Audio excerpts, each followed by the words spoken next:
Let's go to Mexico. Yeah. Let's go get some tacos.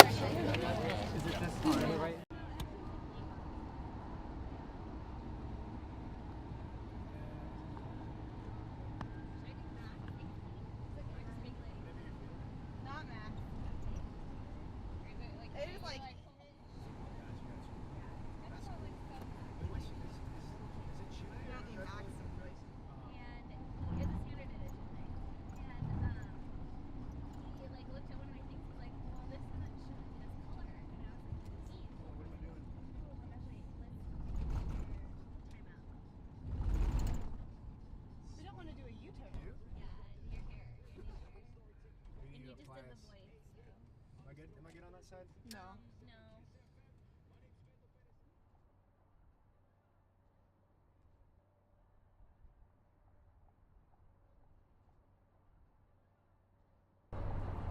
I mean, it's a completely different world. Just a few miles away. It doesn't make any sense to me.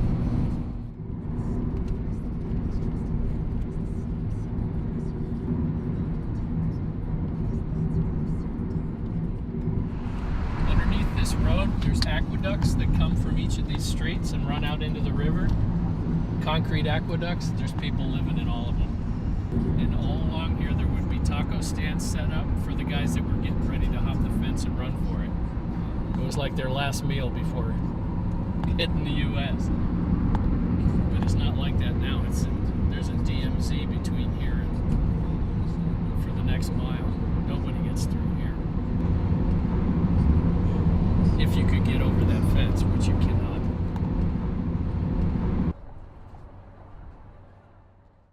To live in Tijuana, to grow up in Tijuana, is to always be aware of the United States. There has to be something that happens to one's psyche, to one's view of one's positionality in the world, to constantly be reminded of where you are and what perhaps is presented to you as what you're missing.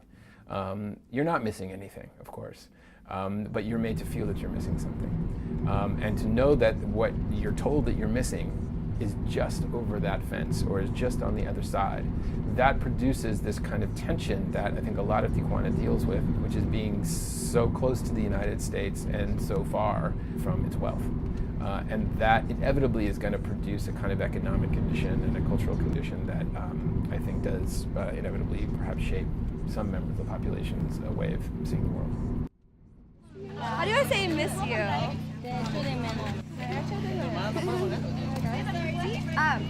Está aquí, es muy pequeño. Aquí now it's grande. How do you say she grew up so tall? So a lot of these families and communities, there's a lot of turmoil and instability in their lives. So it's nice that they can rely on us and know that we come here every 3 months to provide, nutrients and care, and provide them with a 90-day supply, whereas they would have gotten none. And it's kind of like a stable hope that we bring into their lives. And they're always here. They always greet us with a giant smile and a warm welcome, and vice versa. We're happy to see them. Well, HHAB started in the late 90s as a very small grassroots organization begun by Dr. Kevin Lake, who is our founder. He initially came down here as part of a church group, and while he was here, came down with a couple of nurses from his office. We come down here once a month on the first Saturday and just offer what medical services we can to the homeless men that live here at this shelter. Most people don't know this, but there's actually excellent medical care available in Mexico. Just as good as in the US, in my opinion. But the problem is you have to be able to pay for it. So people that have good jobs or people that have enough money can afford to have good health insurance just like we do in the US. But because it's a third world country, there's a small percentage of people that are in that category, and the rest of the country don't have the money to buy insurance and don't have the money to go to the doctor in many cases, or to buy medicine if they need medicine. So the gap is much larger here. There's a much higher percentage of people here that really have almost no access to medical care because they can't afford it.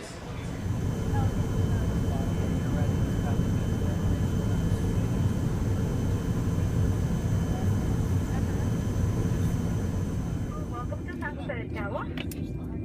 Please, everyone have ready your immigration and customs papers. And then from there, they have the pharmacies down there, and the pharmacies sell all the drugs, all the antibiotics, the Lipitor, things like that. And those medications are basically 10 cents a pill or 20 cents a pill, where here some of them are $2, $3, $4 a pill. Or unaffordable. Or unaffordable. And I use the antibiotics, the face creams.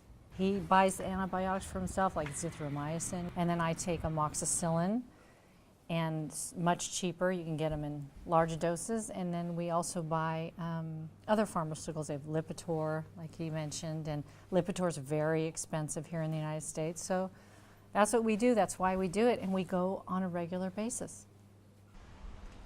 Mexico allows much greater patient access to medication. You could go into a pharmacy and request dozens and dozens and dozens of drugs that we would have to have a doctor's prescription.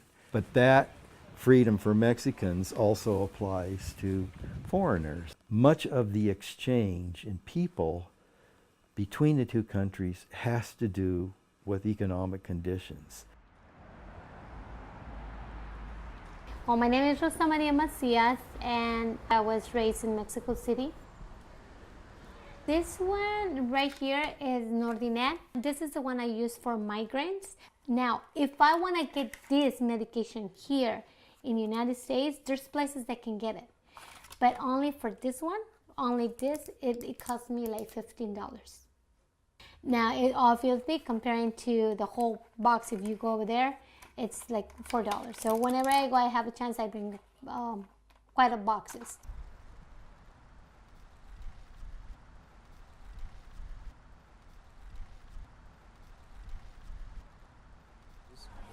Seeing a doctor down here is not expensive, but if you don't have any money, then even a few dollars is expensive. We're only able to treat simple things. Many of these people have musculoskeletal pain. They have lived a life of manual labor in which they've had to work very hard. So a lot of them live with pain, and they haven't always been treated well, and when they had injuries, they weren't taken care of. I think over the 2 months it's formed a lot of fibrous tissue. Yeah, that's what I was telling him. There it is. Gracias. What we've been doing for many years is providing a full service clinic at 2 other locations in Tijuana. Very poor locations, one of them at the city dump. That's a big group of people. That's 100 volunteers. It's a very large pharmacy. A fully staffed laboratory. We give out food. We make lunch for everybody. It's a huge operation with multiple departments. Alan, they already unloaded their van. My name's Alan, Alan Okada. I'm the clinical site supervisor. And then they're gonna move the van over here. The best way to move people is to make them comfortable, so let's just move these back. We show up, turn this place into a clinic. It's organized chaos, as always. Things will smooth out here in the next 5 minutes. So when I started in 2009, we didn't have a clinical site supervisor. We would kind of show up and muddle through, and it would always go kind of slowly. So after a couple of years of going, the medical student coordinators asked me to step in for them when they had a test. And so I did, and realized that we could make things go more smoothly at the beginning and get up and running faster and keep everything better organized. So I kind of stepped into that role and kept doing it. And then after a while, they thought, oh, we should put a title on this. I think we run about $20,000 a year total. And we're always looking for donors to help keep us running. You know, it costs a certain amount of money to donate what we donate to get the prescription drugs that we bring, and you know, any way we can make it work. It takes about $8,000 a trip When we first came, we just came on the slab with vans and made a circle, and that's where we saw the people. And they asked us when we were going to come back, and we told them in 3 months. And they said, that's what they all say, but they never come back. And so as they saw that we were coming, then they decided that they were going to help us. So at one point we came, and they had the house made, you know. They had it up, and we said, oh my goodness. But there was no doors, and there was no windows. And so I asked them, where's the door? And they said, where do you want it? So they got a saw, and they cut us a door. La ayuda ya se las están dando, porque pues la atención médica gratuita, el medicamento que mucha gente casi no puede comprar, y vienen aquí, lo tienen. Aparte pues, es bonito que vengan y atiendan a las personas en todas las áreas, que los niños se diviertan, que estén bien. Y pues gracias porque vienen para acá. Y gracias por a todos los voluntarios también que lo hacen posible, ¿verdad? It's amazing the collection of people that all come to that clinic all with the same intent, and that is to help people.